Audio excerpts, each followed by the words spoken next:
This garden is holding a secret. It houses the most beautiful, pristine succulent collection I have ever seen. Please come and join me as we feast our eyes with this awe-inspiring, perfectly grown succulent collection. Hello there, my name is Liz, a self-confessed succulent addict. Welcome to my channel, Growing Succulents.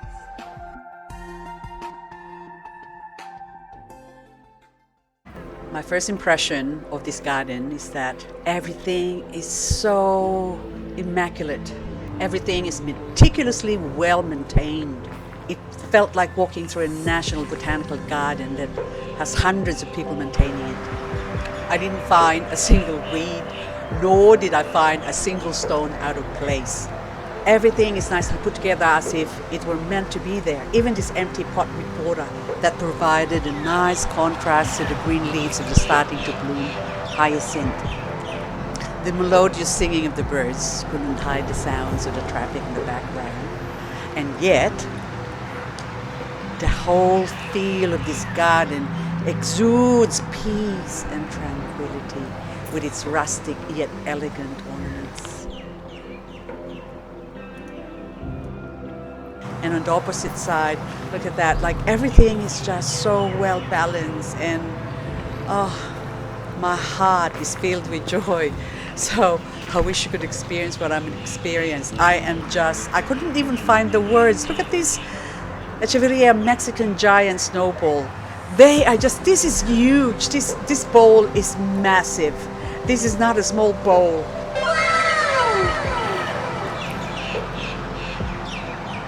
Like, look at my hand. Look how big this huge, beautiful thing, and all those dainty little flowers.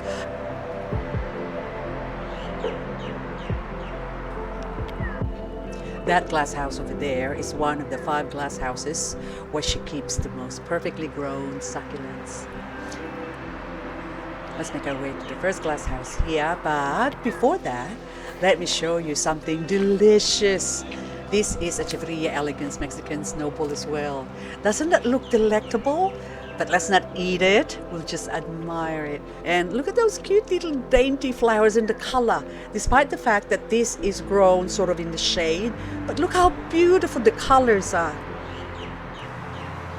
So anyway, I'm probably talking too much here, but look, this one, the sedum. Oh my goodness, this dasyphilum here. Look at that. Look at how gorgeous that is. Oh, this one too. This area, she's got it growing just outside. And a lot of the plants she's got here, I thought would never survive our weather here in Canberra. But look at all of them. Oh my goodness. I don't even know where to look or where to point my camera. I mean, even this one, this Helleborus. Oh, look at that, gorgeous. Oh, okay. So I think... I am just, oh my goodness, look at that. Oh, okay, oh hello, little bell. I think they're called Abotilon or Campanella. Can't remember exactly what the name of this one is, but these bushes here. Oh, this one, Sempervivum. Oh, this is grown sort of in the shade, basically, and I think she's watering that one.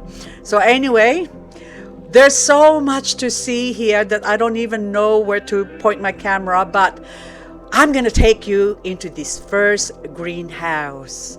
Oh my goodness. Okay, you're going to love it. Okay, I can't wait. Oh, by the way, I'm just going to show you these ones first. Oh, look at them. Oh, I think everyone should grow some Echeverria Mexican snowball. Look at them. Oh my goodness. But she has grown them for many, many years apparently. But this is what we got to look forward to.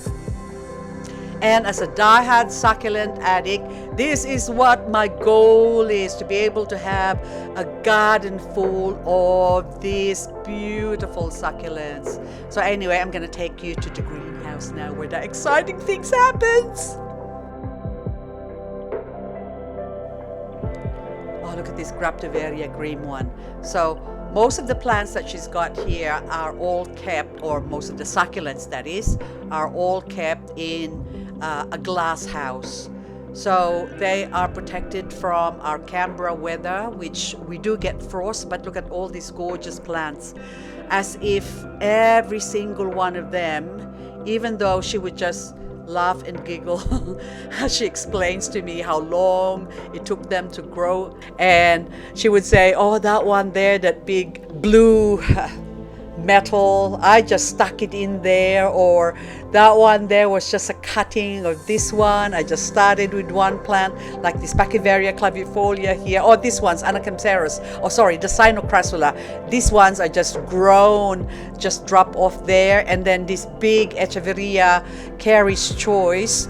Oh, look at that. My Carrie's Choice have died because of the frost, but that one has survived. And Hercules, I think I better stop talking and just let you enjoy these beautiful, perfectly grown succulents.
Just feast your eyes on this Graptoveria Devi.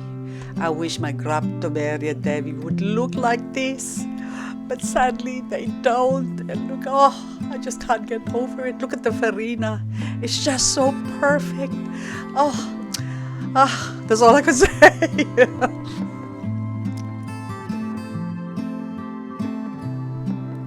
Small, but perfectly grown. Oh, gorgeous.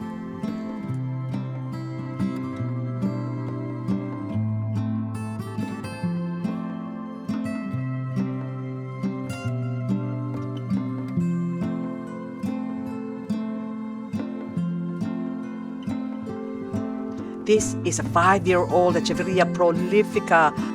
Oh my goodness, look how big it is. Oh my goodness. I just couldn't believe it. Look at that. Oh my goodness. Oh my goodness, so perfect. Isn't it beautiful? Gorgeous, gorgeous, gorgeous.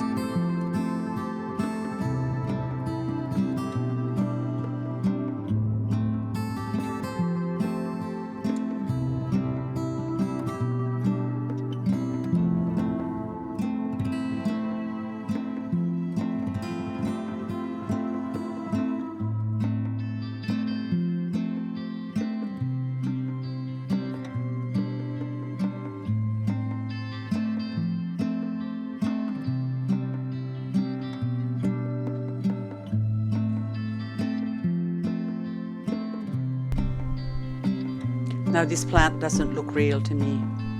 This is the most beautiful golden glow I have ever seen. It looks like plastic. I feel like touching it, but I'm not. Look at that. It's just so beautiful, so delicious. Oh, I'm lost for words, so I better just shut up and let you enjoy it.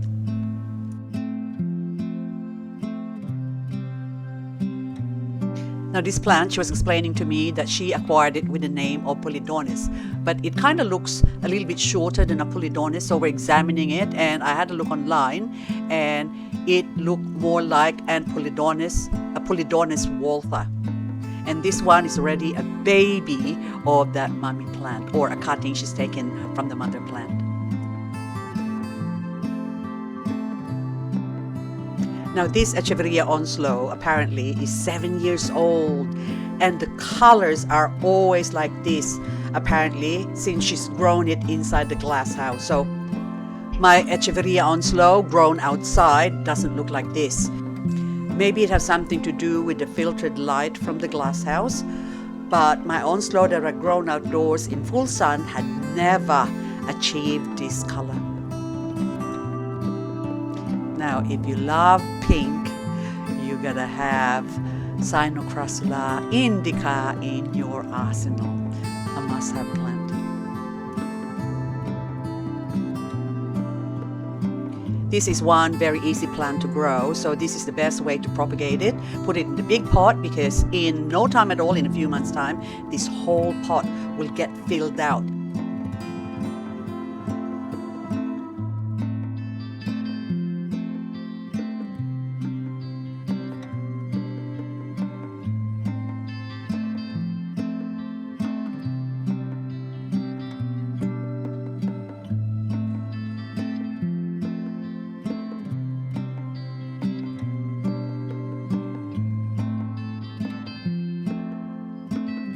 Now this plant is an interesting one. She was telling me that this plant grew from a leaf that just fell off from the table and has grown into the pebbles. And the interesting part about this plant is that look at on the side of that plant is a lighter colored black prints. So mommy plant stayed dark and the baby plant has turned basically white.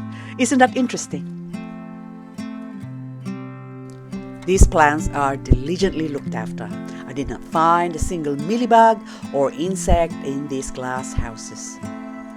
I was told that with newly acquired plants, there is a designated glass house to quarantine the plants for a few weeks before introducing them to the insect-proof glass houses where these plants you see are in. I've also observed that every single pot has a saucer. This is how she waters her plants, by putting the water in the saucer and letting the plant absorb the water, therefore preventing the water from wetting the leaves. And the result speaks for itself. Pristine looking succulents. In short, perfect looking succulents.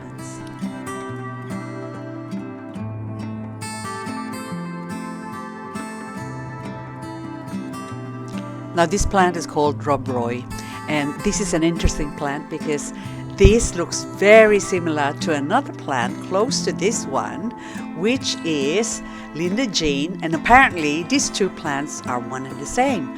But based on these two now, I'm not too sure about that.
This would have to be the most beautiful bent bodies variegated I have ever seen. I am just mesmerized with this plant. I could just stare at it and look at it all day, trying to inspect to see that corner there is only one sort of normal, but the rest of it is all variegated. Oh my goodness, just so beautiful.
As we come to the end of this video, I would like to thank you for watching, and I hope you enjoyed this beautiful collection of perfectly grown succulents. But just wait a minute, there's more! Last but not least is an Australian hybrid created by Mal Morgan in Picton, New South Wales, Australia.